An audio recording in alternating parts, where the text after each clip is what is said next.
अस्सलाम वालेकुम dear students, my name is Mohammad Moin and I am from pass education system.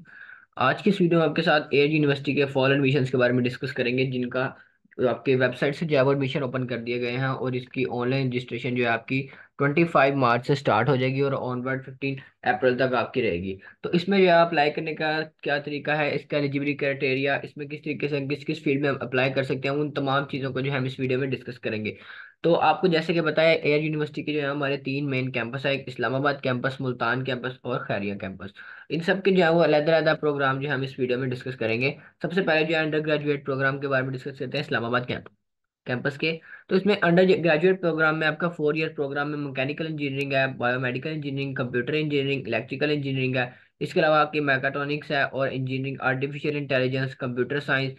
और इसके अलावा आपकी cyber security, computer game development और IT, software engineering, data science, mathematics, physics और आपका जो बिजनेस के रिलेटेड हेल्थ केयर, इसके अलावा टूरिज्म मैनेजमेंट, अकाउंटिंग वगैरह आपकी होगी। इसके अलावा इंग्लिश, साइकोलॉजी, एजुकेशन और इंटरनेशनल रिलेशन, ये आपके सारे 4 ईयर प्रोग्राम्स आते हैं आपके अंडर ग्रेजुएट प्रोग्राम्स के अंदर।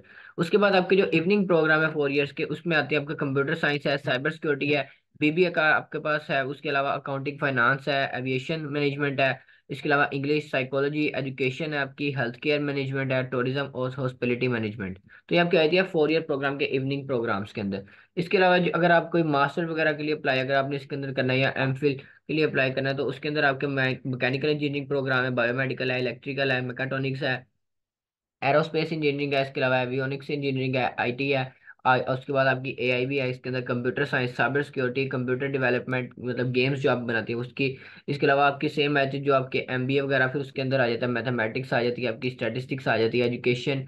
और उसके रिलेटेड काफ़ी आपके जो हर प्रोग्राम जो है आपके एमएस के रिलेटेड, चाहे वो एमबीए का एमफिल प्रोग्राम, तमाम आपके आ जाते हैं उसके अंदर। उसके बाद जो आपके पीएचडी प्रोग्राम्स आते हैं, उसके अंदर आपके मैकेनिकल इंजीनियरिंग है, इलेक्ट्रिकल इंजीनियरिंग है, मैकाट्रॉनिक्स है, इंजीनियरिंग है। उसके अलावा आपकी एरोस्पेस इंजीनियरिंग है, एवियोनिक्स इंजीनियरिंग है। उसके बाद आपकी information security, computer science, cyber security, AI आपका है, मैथमेटिक्स, फिजिक्स। उसके अलावा लिंग्विस्टिक्स और लिटरेचर का है आपका, मैनेजमेंट साइंसेज है, स्ट्रेटेजिक स्टडी और प्रोजेक्ट मैनेजमेंट। उसके अलावा अगर आप कोई एडीसी एडीबी प्रोग्राम अगर आपने करना है, तो वो आपका 2 साल का होगा, वो भी सिर्फ इवनिंग में, और सिर्फ वो कंप्यूटर साइंस का होगा। और आपका एक एमबीए और एमएस का होता है, वो वीकेंड प्रोग्राम भी आपके होते हैं इसमें। तो उसमें आपका कंप्यूटर साइंस का आएगा, MBA project management, management sciences, business analysis, finance, operation and supply. और नेक्स्ट हम इस देखते हैं मुल्तान कैंपस के अंदर कौन कौन से अंडर ग्रेजुएट प्रोग्राम जो ऑफर किए जा रहे हैं। इसमें सबसे पहले हमारे पास आता है बीबी, आता है एविएशन मैनेजमेंट है, और accounting finance, computer science, cyber security, software engineering, mathematics, English, psychology और इंटरनेशनल रिलेशंस। नेक्स्ट जो एमबीए और एमएस प्रोग्राम इसमें आता है, वो आपकी एमबीए है, 2 साल का, मैनेजमेंट साइंसेज है, मैथमेटिक्स और कंप्यूटर साइंस। और पीएचडी प्रोग्राम में इसके सिर्फ कंप्यूटर साइंस और मैथमेटिक्स है। नेक्स्ट इसके जो कैंपस आता है, एरिवेशन कैंपस, जो इसके अंडर ग्रेजुएट प्रोग्राम के अंदर आता है, इसका कमरा कैंपस है। तो इसके अंदर आपके इलेक्ट्रिकल इंजीनियरिंग आती है, मैकेनिकल इंजीनियरिंग है, और आपकी computer science, cyber security, BBA, aviation management. और एमएस प्रोग्राम में सेम है, उसके mechanical engineering, aerospace engineering, electrical engineering, avionics और मैनेजमेंट साइंसेज। और इसी तरह इसके पीएचडी प्रोग्राम में भी इलेक्ट्रिकल इंजीनियरिंग। और जो लास्ट में इसमें खानिया कैंपस है, इसके अंदर भी आपका जो वो 4 ईयर का आपका प्रोग्राम है अंडर ग्रेजुएट, उसमें आपका बीबीए आता है, बीएस कंप्यूटर साइंस, और बीएस आपका अकाउंटिंग एंड फाइनेंस की आता है, और बीएस साइबर सिक्योरिटी। अब इसके अंदर जो आपकी लास्ट डेट है अप्लाई करने की, वो आपकी है 15 अप्रैल, और 25 अप्रैल से जो है आपकी रजिस्ट्रेशन जो है वो ऑनलाइन कर दी जाएगी। आप इजीली वहाँ से अप्लाई भी कर सकते हैं। तो वो आपकी पोर्टल के ऊपर जाके वहाँ से तमाम चीज़ें इसके बारे में डिस्कस करते हैं, जो इसके प्रोग्राम जो ऑफर किए जा रहे हैं आपके मॉर्निंग इवनिंग के अंदर, वो तमाम चीज़ें इसके बारे में हम डिस्कस करेंगे। और जो इसकी पेमेंट, आपकी रजिस्ट्रेशन फीस है, वो आपकी 2,000 रुपये, और वो आप एचबीएल बैंक से, यहाँ भी मेट्रो बैंक से जो है वो इजीली जमा करवा सकते हैं। और नेक्स्ट अगर आपको कोई हेल्पलाइन वगैरह पे इसकी कोई कांटेक्ट करना है, तो वो भी आपको साथ जो है कांटेक्ट उन्होंने दिया हुआ है, और साथ आप वेबसाइट पे विजिट करके वहां से भी आप जो है ऊपर ले सकते हैं। अब नेक्स्ट जो है इसको देखते हैं हम कौन कौन से हमारे पास एलिजिबिलिटी एलिजिबिलिटी के लिए एरियाज के अंदर आ जाते हैं आपके। जो आपके एसोसिएटिव 2 ईयर प्रोग्राम है आपका, उसके अंदर कौन कौन से आपके आते हैं। इसमें आपका कंप्यूटर साइंस का प्रोग्राम है। अब बैचलर प्रोग्राम के अंदर आपके सेम है, बी एस साइंस है, बीएस मैनेजमेंट है आपका, इसके अलावा कंप्यूटर साइंस है, आईटी है आपकी, बीएस आईटी। इसके अलावा साइबर सिक्योरिटी है, BS data science, BS accounting psychology. और ये काफ़ी ज़्यादा इसके अंदर मतलब आपके बीएस प्रोग्राम आए थे। नेक्स्ट मास्टर प्रोग्राम जो कहते हैं एमएस प्रोग्राम, उसके अंदर आपके पास एमबीए आ जाता है, एमएस मैकेट्रॉनिकल आ जाता है, एरोस्पेस आ जाती है, बायोमेडिकल। इसके अलावा आपकी मैकेनिकल इंजीनियरिंग आ जाती है, और उसके अलावा आपका फाइनेंस आ जाता है। इसके अंदर भी जो आपकी काफ़ी कैटेगरीज जो है आपकी ई मास्टर प्रोग्राम की भी आई थी। अगर आप पीएचडी प्रोग्राम्स के अंदर अप्लाई कर रहे हैं तो उसके अंदर भी आपकी जो है वो काफ़ी ज़्यादा इसके अंदर आती है। जैसे मैथमेटिक्स के अंदर आती है आपकी, इंजीनियरिंग इवनिंग के अंदर आती है आपकी ज़्यादातर। ये जो आपकी पीएचडी प्रोग्राम जो सिर्फ फिजिक्स की जो है, या उसके अलावा एक दो प्रोग्राम जो है आपके इवनिंग मॉर्निंग में, बाकी तमाम प्रोग्राम जो है आपके सारे इवनिंग में ही आते हैं। चाहे वो कंप्यूटर साइंस के, आईटी के रिलेटेड है, साइबर सिक्योरिटी के है, आर्टिफिशियल इंटेलिजेंस, तो ये सारे प्रोग्राम्स आपके इवनिंग में आते हैं। अब नेक्स्ट जो है इसका देखते हैं कि टेस्ट के बारे में देखते हैं। कोई किस, अगर आप इसका अपना टेस्ट देना चाहते हैं, ये भी हो सकता है कि अगर आप एफएससी के स्टूडेंट हैं या आईसीएस के स्टूडेंट हैं या एफएससी प्री मेडिकल के, तो आप उसी फील्ड के रिलेटेड इसका टेस्ट देना चाहते हैं। लेकिन अगर आप इसका अपना जो टेस्ट है, मतलब जैसे नेट का टेस्ट होता है, इसके अलावा कोई और वेब यूनिवर्सिटीज के अपने टेस्ट होते हैं, तो उसके लिए अगर आप अप्लाई कर रहे हैं तो इसके लिए आपको इंग्लिश का 20% आएगा, एनालिटिकल का 20% है, और क्वान्टिटेटिव का भी 20% आएगा। और इसमें फिजिक्स जो है आपका 10% आएगा, केमिस्ट्री का 10%, मैथमेटिक्स का 10%। और ये आपका आएगा 100% पूरा हो जाएगा। और ये आपके प्री इंजीनियरिंग प्रोग्राम जो है वो, उसके लिए मतलब आपके 12 ईयर्स जितने भी हो चुके हैं आपके 12 ईयर्स तक। अब ये भी आप जो अब 12 ईयर का अभी उन्होंने पेपर नहीं दिया, वो वेटिंग का मतलब रिजल्ट उनका अभी नहीं आया, तो वो भी जो स्टूडेंट्स हैं वो भी इसके अंदर अप्लाई इजिली कर सकते हैं। अब नेक्स्ट जो प्री मेडिकल के प्रोग्राम्स हैं उसके अंदर इंग्लिश जो आपका 20% है, एनालिटिकल का 25% है, क्वांटिटेटिव का आपका है 15%, और फिजिक्स, केमिस्ट्री और बायोलॉजी का 10-10, और बायोलॉजी का 20% है। अब इसी तरह नेक्स्ट अब नीचे आते हैं, और अब यहाँ पे आता है आपकी जो कॉमर्स वगैरह education in computer science ICS वाले स्टूडेंट हैं, उनका आपका फिजिक्स का, कंप्यूटर का और मैथमेटिक्स का 10-10% है, और एनालिटिकल क्वांटिटेटिव का 25% है, और इंग्लिश का आपका 20% आ जाएगा। अब नेक्स्ट जो आपके जनरल साइंस एफ ए वाले बच्चे हैं जो उनसे उन्होंने अप्लाई करना है, तो उसके लिए आपका इंग्लिश का 20% है। इसके अलावा आपका एनालिटिकल का 25 है, क्वांटिटेटिव का भी 25% है, मैथमेटिक्स का आपका 10%, स्टैटिस्टिक्स का और इकोनॉमिक्स का भी आपका 10-10% आएगा। इसी तरह कॉमर्स ग्रुप में जो आपके आ जाते हैं उसमें भी आपका इंग्लिश का 20%, एनालिटिकल का भी 25, क्वांटिटेटिव का 15% है, अकाउंट, कॉमर्स और जो इकोनॉमिक्स है इनका आपका 14, 13 और 13% आ जाता है। तो ये तमाम चीज़ें आपके, अब ये हमारे जो आपके इंजीनियरिंग प्रोग्राम्स हैं, इसके अंदर आपका कौन कौन सा टेस्ट जो आप देख सकते हैं, वो आपका एनईटी दे सकते हैं। एनईटी जो आईसीएस के लिए है, यूसैट का टेस्ट आ जाता है इसमें।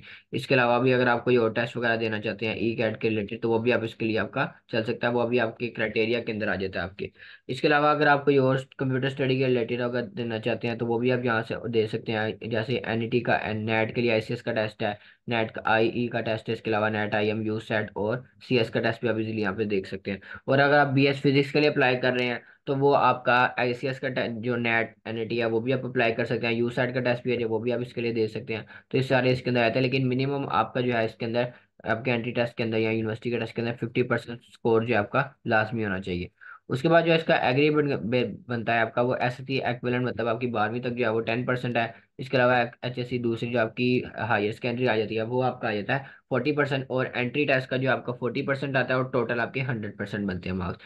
इसके अलावा जो नॉन इंजीनियरिंग स्टूडेंट है उनका मैट्रिक का 10%, इंटर का आपका 35%, और एंट्री टेस्ट का 50% जो आपका एग्रीगेट बनता है, और ये भी टोटल 100% पे आ जाता है। और अगर आप एमएस प्रोग्राम के अंदर अप्लाई कर रहे हैं तो वो आपकी टोटल जो आपका डिग्री है आपकी, वो 50% तक होनी चाहिए, और आपका जो एंट्रेंस टेस्ट है वो भी आपका 50% तक होना चाहिए।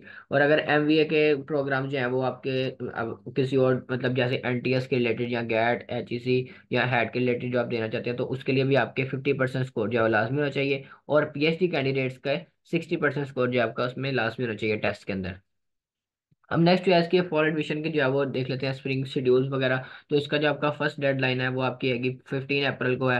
नेक्स्ट आपकी जो सेकंड डेडलाइन एमएस प्रोग्राम और पीएचडी प्रोग्राम की है वो 25 अप्रैल है।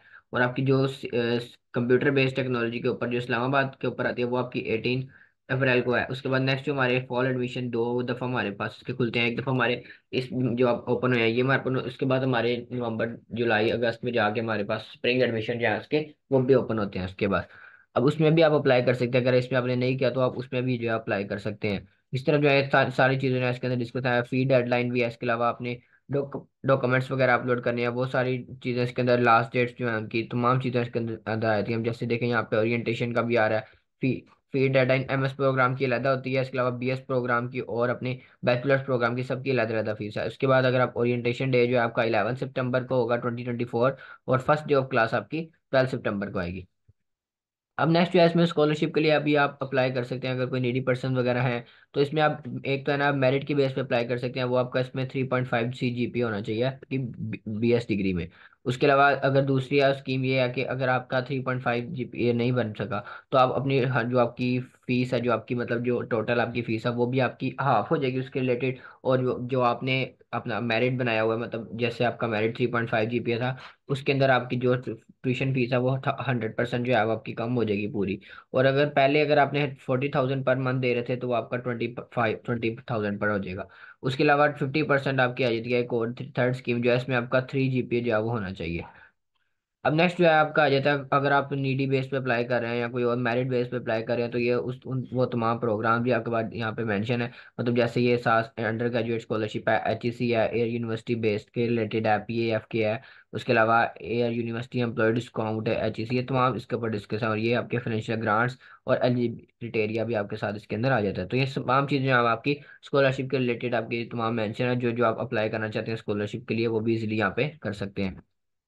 अब नेक्स्ट जो है इसमें अप्लाई करने का तरीका ये है कि सिंपल आपने यहाँ पे क्रिएट अकाउंट करना है, और उसके बाद आपने जो भी अपना जैसे अपना नाम वगैरह लिखना है, कोई भी यूजर नेम अपना रख ले, ईमेल अपना लगा के टेक्स्ट उसी को जो है आप अपने आगे तमाम चीज़ें आपकी आ जाती हैं इसके अंदर डिस्कस। जो आपने डॉक्यूमेंट्स वगैरह इसके अंदर लगाने हैं वो भी तमाम चीज़ें आपकी इसके अंदर आती हैं। मतलब जिस तरह डॉक्यूमेंट्स वगैरह आपने अपने ID कार्ड वगैरह, बे फॉर्म वगैरह, वो सारा कुछ लगाना है। तो ये आपको यहाँ पे मेंशन है कौन कौन से डॉक्यूमेंट्स जो है आप यहाँ पे लेना चाहते हैं, वो तमाम चीज़ें जो है इसके अंदर आपको मेंशन होंगी। सिंपल आपने करना कि ये आगे वहां से आप देखें जैसे ये अटैच्ड कॉपी ऑफ SSC, आपकी मार्कशीट मैट्रिक का जो है वो सर्टिफिकेट होना चाहिए। इसके अलावा आपकी अगर आप बैचलर प्रोग्राम के अप्लाई कर रहे हैं तो आपका मैट्रिक का सर्टिफिकेट होना चाहिए। इसके अलावा आपका इंटर का सर्टिफिकेट होना चाहिए, और आपका बे फॉर्म उसके अंदर लाजमी होना चाहिए, और अपने डोमिसाइल सर्टिफिकेट होना चाहिए इसमें। इसी तरह जो आपके मास्टर प्रोग्राम के लिए भी कुछ चीज़ें इस तरह मेंशन है, और PhD प्रोग्राम्स के लिए भी कुछ इसी तरह चीज़ें जो है आपकी मेंशन है। तो आप यहाँ से इजीली जो है वो देख के तो वहाँ पे अटैच उसको कर सकते हैं। तो ये इसके अंदर जो है अब आप इजीली वहाँ पे अप्लाई भी कर सकते हैं, लेकिन इसकी जो ऑनलाइन रजिस्ट्रेशन है वो आपकी 25 मार्च से जो है वो स्टार्ट होगी, और ऑनवर्ड 15 अप्रैल तक आपकी जाएगी। तो ये तमाम चीज़ें हैं जो हमारी एयर यूनिवर्सिटी के अंदर जो है वो ओपन हो चुकी है। मतलब अब इसलिए आप यहाँ से अप्लाई भी कर सकते हैं, और तमाम इसका जो तरीका है वो भी आपको इस वीडियो में बता चुके हैं। आज के लिए इतना ही, अल्लाह।